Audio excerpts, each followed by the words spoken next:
అందరూ మిగతా వాట్లలో వాళ్ళకి రాజకీయ కోణాలు ఉండొచ్చు, కానీ ఈ విషయంలో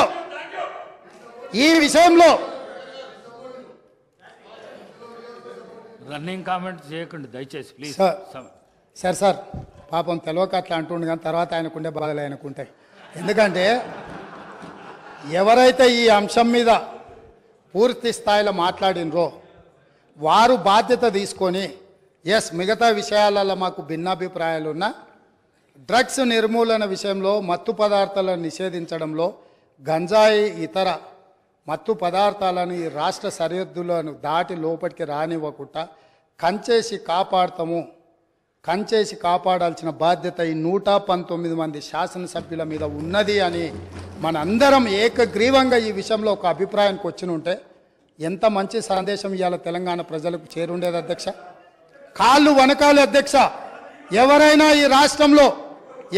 ఈ రాష్ట్రంలో గంజాయి కానీ, కొకైన్ కానీ, హెరాయిన్ కానీ ఇట్లాంటివి రకరకాల ఎన్నో పేర్లు పలకడానికి కూడా నాకు రాదు అధ్యక్ష. వీటన్నిటినీ 100% ఉక్కు పాదంతో అణిచివేస్తాం, ఎంత వాళ్ళున్నా బొక్కలేస్తామనే నిబద్ధతతో మా ప్రభుత్వం పనిచేయబోతుంది. దీనికైనా వాళ్ళు పూర్తి స్థాయిలో మద్దతు పలకాలి అని చెప్పి మీ ద్వారా వారికి విజ్ఞప్తి చేస్తున్నా అధ్యక్ష. అదేవిధంగా అధ్యక్ష,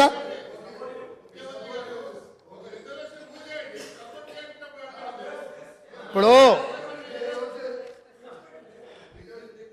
గవర్నర్ గారి ప్రసంగంలోనే ఈ అంశాన్ని స్పష్టంగా ప్రస్తావించిన. వారు ఎంతసేపు మాట్లాడినరో మీరు సమయం తీయండి. మా సభ్యులు ఎంతసేపు మాట్లాడినరో, టీఆర్ఎస్ సభ్యులకు ఎంతసేపు సమయం ఇచ్చినరో రెండు పోల్చి చూడండి అధ్యక్ష. ఈ విషయంలో మనకు భిన్నాభిప్రాయాలు, భేదాభిప్రాయాలు ఉండాల్సిన అవసరం ఏముంది అధ్యక్ష? ఏమన్నా ఉందా అధ్యక్ష? ఇందులో నేను ఏమైనా ఎవరికైనా నష్టం జరిగే విధంగా, లేకపోతే వాళ్ళ కష్టం జరిగే విధంగా ఏమన్నా ప్రభుత్వం నిర్ణయం తీసుకుంటుందా అధ్యక్ష? ఇందులో కలిసి రావడానికి ఉన్న ఇబ్బంది ఏంది అధ్యక్ష? నాకు అర్థం కాలే. అందుకే వారికి అవసరమైతే ఇప్పుడు అడగట్లేదు అధ్యక్ష మైకు. ఒకవేళ ఇప్పుడు నేను ఇంతసేపు మాట్లాడినా మైక్ అడిగిన ఉంటే మీరు మైక్ ఇచ్చి ఉంటే వారు మాట్లాడడానికి మైకు తీసుకొని ముందుకు వస్తే ఇవ్వండి అధ్యక్ష. ఇది ఒక మంచి కాజ్ కదా. ఈ ఒక్క మంచి కాజ్కి వారిని ముందుకు వచ్చినందుకు మైక్ ఇవ్వండి అధ్యక్ష. గౌరవ కేటీఆర్ గారు. స్పీకర్ సార్, ఆయనకు బ్రేక్ తీసుకోవాలంటే బ్రేక్ తీసుకోమన్నాడు సార్. మాకేం అభ్యంతరం లేదు.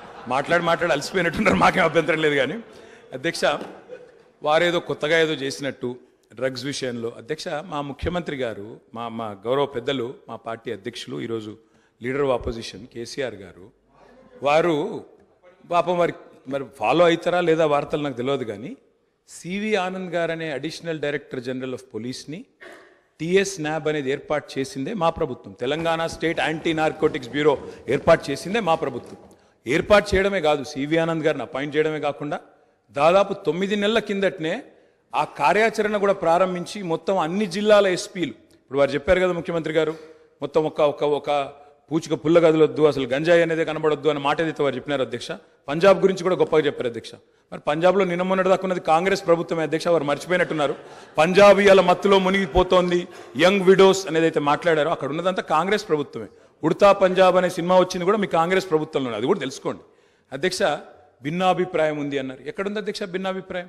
అధ్యక్ష, మేము ఒకవేళ భిన్నాభిప్రాయం ఉంటే మా ప్రభుత్వం ఎందుకు పెడుతుంది అధ్యక్ష? Telangana state anti narcotics bureau ఎందుకు పెడుతుంది? ఎందుకు సివి ఆనంద్ లాంటి కాంపిటెంట్ ఆఫీసర్ని పెడుతుంది? సరే, మీరు తీసేసింది ఆయన, అది వేరే విషయం. కానీ సివి ఆనంద్ లాంటి కాంపిటెంట్ ఆఫీసర్ని ఎందుకు పెడతాం అధ్యక్ష? ఇంకో మాట అధ్యక్ష, ఇట్లాంటి విషయాలు ఇప్పుడు ఈరోజు కాదు అధ్యక్ష, ఇట్లాంటి విషయాల్లో గౌరవ ముఖ్యమంత్రి గారు ఆనాడు కేసీఆర్ గారు మరి షీ టీమ్స్ పెట్టినా, రాష్ట్ర ప్రయోజనాలకు సంబంధించి ఏ అంశం పెట్టినా, ఈరోజు డ్రగ్స్ విషయంలో మీరు మాట్లాడినా 100% కాదు అధ్యక్ష, 1000% మా పార్టీ నుంచి పూర్తి సహకారం ఉంటుంది ఈ విషయంలో. వారికి కన్ఫ్యూజన్ అవసరం లేదు. వారికి ఇంకేమైనా అనుమానాలు అంటూ కూడా నేను చెప్తా ఉన్నా. భిన్నాభిప్రాయాలు అన్నారు. మేము అభిప్రాయం చెప్తే కదా అధ్యక్ష భిన్నాభిప్రాయం ఉండడానికి. అది మేమే చెప్పినాము. మేమే మా ప్రభుత్వం ఉన్నప్పుడే ఏర్పాటు చేసిన సంస్థ. ఇవాళ మీరు క్రెడిట్ తీసుకుంటా అనుకోవచ్చు. మాట్లాడితే మేనేజ్మెంట్ కోట అంటారు అధ్యక్ష.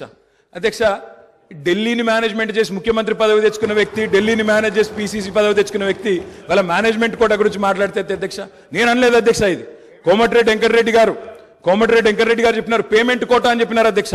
కాబట్టి ఆయన కూడా మాట్లాడితే బాగలేదు అధ్యక్ష. వారిని సవరించుకోమనండి ముఖ్యమంత్రి గారు. అధ్యక్ష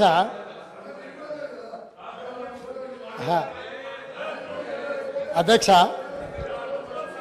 సభ్యుడికి ఇట్లయినా పరివర్తన వస్తుందేమని నేను అనుకున్నా. స్పష్టంగా ఒక అంశానికే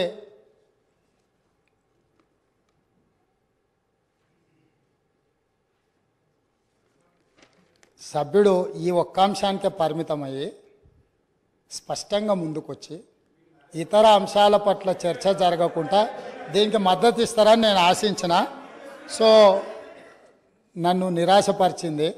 మళ్ళీ సేమ్ రిటారిక్ పొలిటికల్ అలిగేషన్ చేసే ప్రయత్నం చేసిండ్రు. నాకేం ఇబ్బంది లేదు. టిఎస్ నాబ్ అనే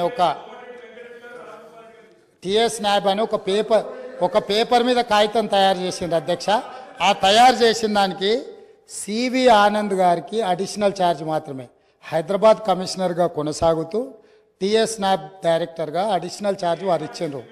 ఒక్క నిమిషం వస్తున్నా, అక్కడికి వస్తున్నారు. మీరే ఏర్పాటు చేసారు. ఏర్పాటు చేసిన దాంట్లో ఏమేం లేకుండా చేసిండ్రు కూడా అవి కూడా చెప్తాయి. ఎందుకంటే ఇక మీరు మొదలు పెట్టారు కాబట్టి మొత్తం చెప్పాలి కదా. సో అడిషనల్ ఛార్జ్ ఇవ్వడంతో ఆయన ఇక్కడ అక్కడ దృష్టి పెట్టలేకపోయింది. ఒకటి, వాళ్ళు ఒక స్టాఫ్ ప్యాటర్న్ వర్కౌట్ చేసి ఇచ్చారు. 301 మంది సిబ్బంది కావాలా, ఈ సిబ్బందిని అంతా మాకు ఇవ్వాలి, దీన్ని నిషేధించాలని ప్రభుత్వానికి నివేదిక ఇచ్చారు.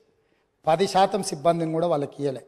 29 కోట్ల రూపాయలు వాహనాల కొనుగోలు కానీ ఇతర ఆఫీస్కు సంబంధించిన అంశాలను మాకు ఏర్పరచుకోవడానికి 29 కోట్ల రూపాయలు బడ్జెట్ కావాలని రాష్ట్ర ప్రభుత్వానికి అడిగారు. ఒక్క రూపాయి కూడా ఈ రోజు వరకు ఇవ్వలే. టిఎస్ నాబ్ అనే ఒక పేపర్ సంస్థను ఏర్పాటు చేసి దానికి అడిషనల్గా ఒక ఏడీజీ సిటీ కమిషనర్ గారిని పెట్టి ఆ సంస్థను నిర్వీర్యం చేసిండ్రు. కాబట్టి నేను అవన్నీ విమర్శల జోలికి వెళ్ళలే. కాకపోతే వారు ఇప్పుడు చెప్పిండ్రు కాబట్టి నేను ఇవన్నీ చెప్పాల్సి వస్తుంది.